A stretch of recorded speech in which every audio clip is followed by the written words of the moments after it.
Crystal systems. जैसे अभी मैंने बोला, it may always not be cubic but it can be of any other type as well. So children, there are 7 types basically, ठीक है। Crystals की 7 types होती हैं। फर्स्ट अभी हमने देखा ऑलरेडी, सबसे सिंपल वन इज क्यूबिक, ठीक है। We have already seen the first one, that is cubic. Then the other one is tetragonal, tetragonal, ठीक है। उसके बाद हमारे पास नेक्स्ट टाइप आती है orthorhombic, orthorhombic, cubic, tetragonal, orthorhombic, triclinic, triclinic, we have monoclinic, triclinic, monoclinic, hexagonal. तो अभी तक हमने 6 देखा out of 7, cubic, tetragonal, orthorhombic, triclinic, monoclinic, hexagonal.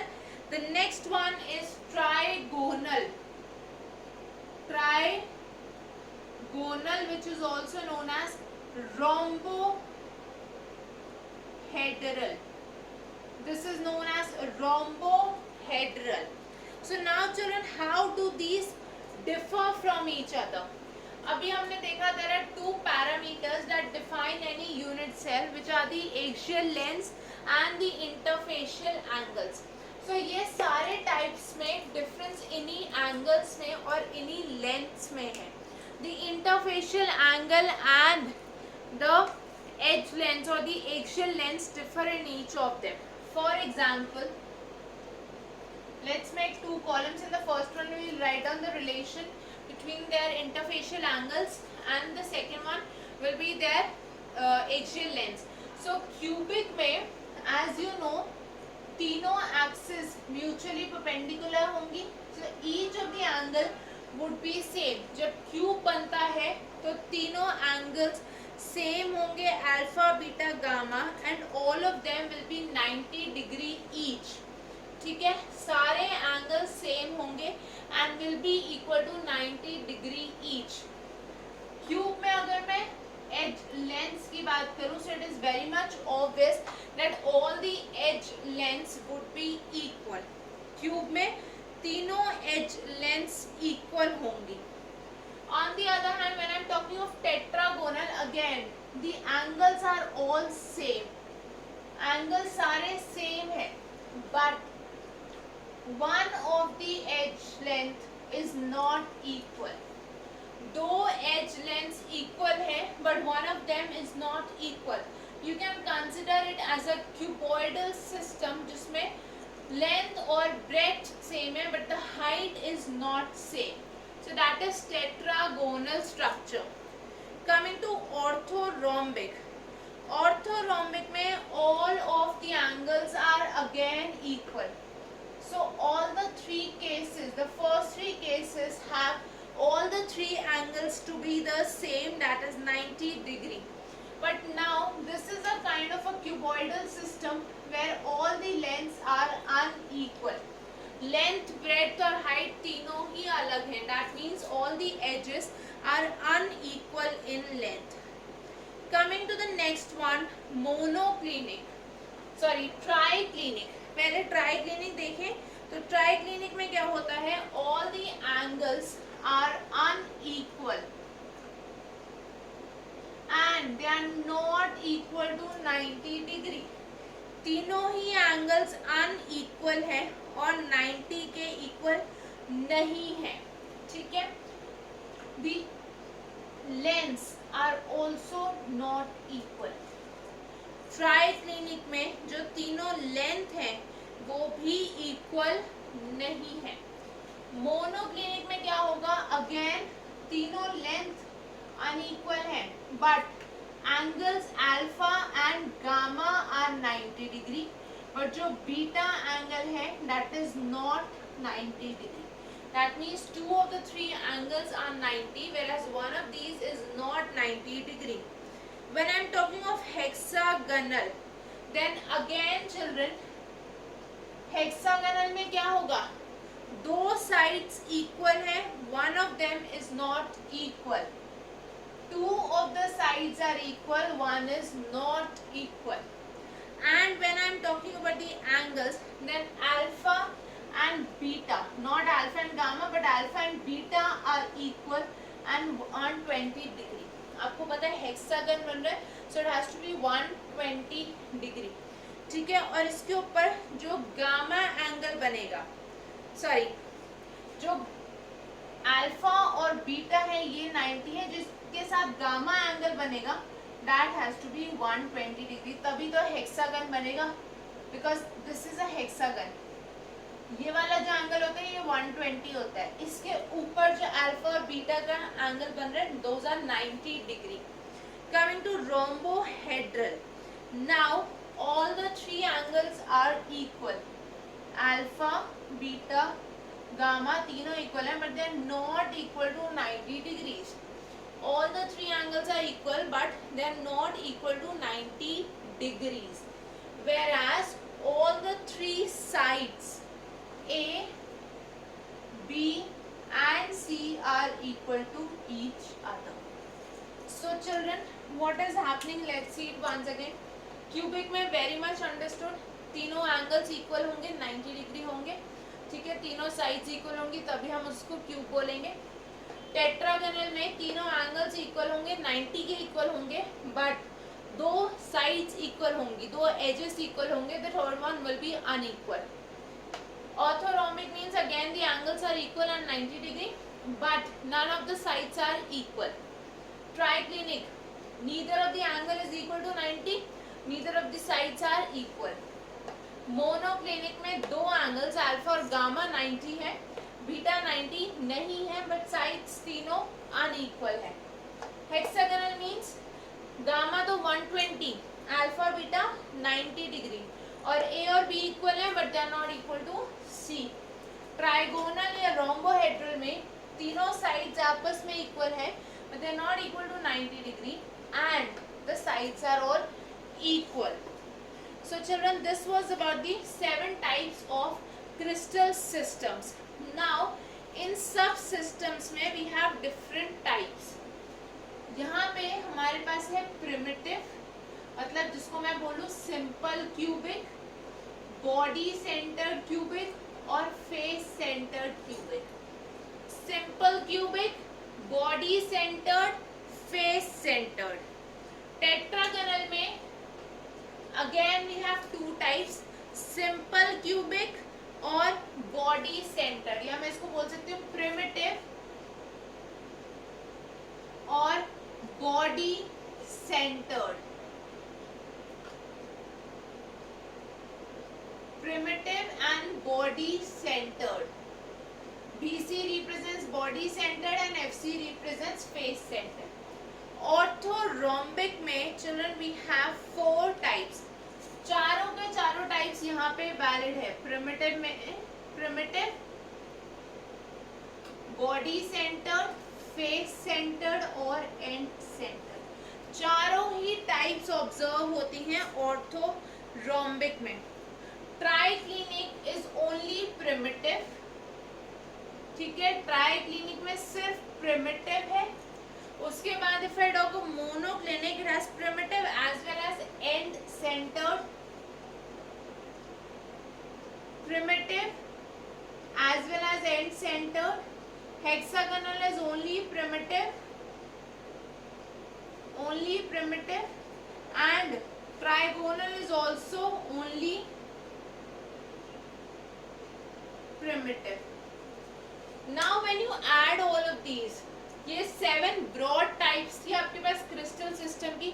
अगर मैं इसमें ये सारी ऐड करूँ 1 2 3 4 5 6 7 8 9 10 11 12 13 एंड 14, तो ये जो 14 फर्दर क्लासिफिकेशंस हमें मिली, इनको हम बोलते हैं Bravais lattices, because the concept was given by Brevis.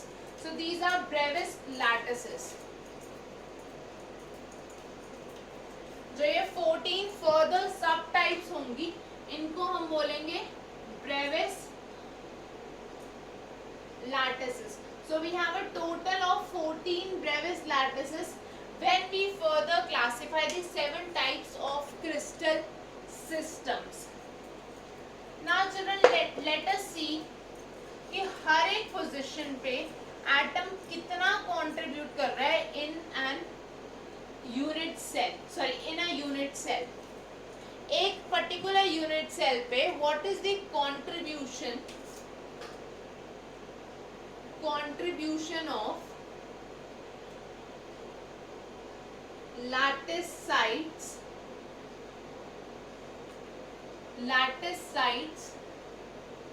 in a unit cell. Now for this you need to be very attentive, otherwise you will not easily understand this. First case I am taking of the body center. Body centre पे हमारे पास ये एक unit cell है. In this we have the body centre present over है. जो body centre है वो यहाँ पे है, मतलब it is present inside the unit cell. Body centre पूरा का पूरा यूनिट सेल के अंदर है, मतलब वो किसी और यूनिट सेल में शेयर नहीं हो रहा है. So in such a situation, we say that it will be contributing 100% to that unit cell, or we can say it belongs totally to one unit cell. इसलिए इसका जो contribution होता है that is 1. Body center पे किसी भी lattice point का contribution 1 है, because that is not being shared with any other unit cell. If I talk about the face center, ये हमारे पास, let's understand it using an example. I am basically drawing a structure that is going to further help you in drawing various unit cells.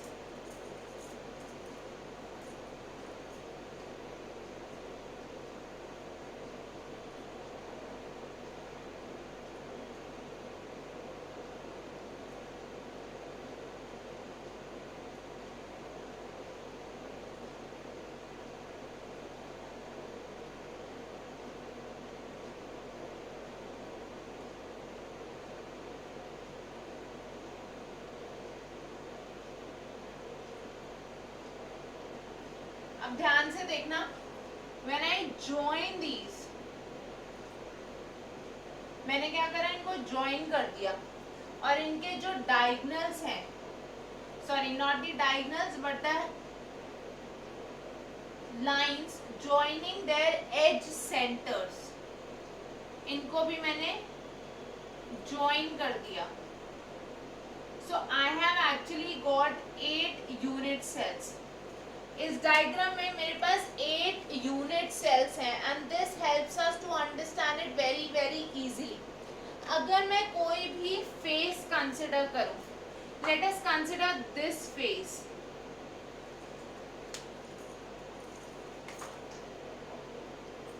हमारे पास जो ये वाला face है, if I consider this face, okay, इसका जो centre है that is this, it is being shared by 2 unit cells. जो इससे नीचे वाला यूनिट सेल है और जो इसके ऊपर वाला यूनिट सेल है. So it is being shared between 2 unit cells. That means हर एक यूनिट सेल में इस फेस सेंटर लैटिस पॉइंट का कंट्रीब्यूशन हाफ हो गया, क्योंकि टोटल जो यूनिट सेल है वो दोनों के बीच में इक्वली शेयर हो रहे हैं. That means at the face center the contribution is half.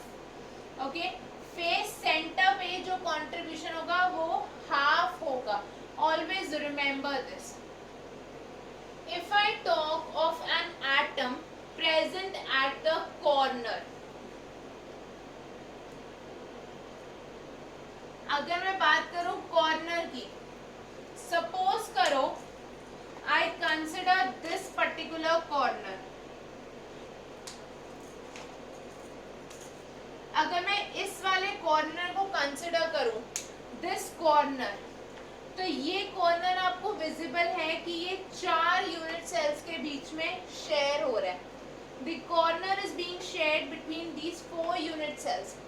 Now along these 4 unit cells there are also going to be 4 unit cells just below this. इस unit cell के नीचे और भी 4 unit cells होंगे that will be sharing this corner. So that means it is being shared between 8 unit cells, so the contribution is 1/8. Okay, हर एक corner पे जो atom का कंट्रीब्यूशन है वो 1/8 है. और अगर मैं लास्टली बोलूं एज सेंटर पे, कोई भी एज आप अगर कंसिडर करो, लेट अस से वी कंसिडर दिस एज. ये जो एज है ये 2 यूनिट सेल्स के बीच में आपको यहाँ से दिख रहा है कि शेयर हो रहा है. This edge you can see is being shared between 2 unit cells, but there are also going to be 2 unit cells above these which will be sharing it. मतलब टोटल ये 4 unit cells के बीच में share हो रहा है. That makes its contribution as 1/4. I hope this is clear. Body center पे 1, face centre half, corner 1/8, edge centre 1/4. Okay, next class में हम इसका यूज देखेंगे, that how is it useful for us when we study unit cells and we do the questions related to them.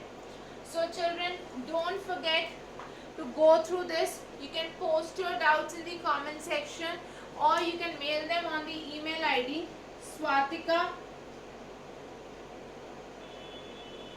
tutorials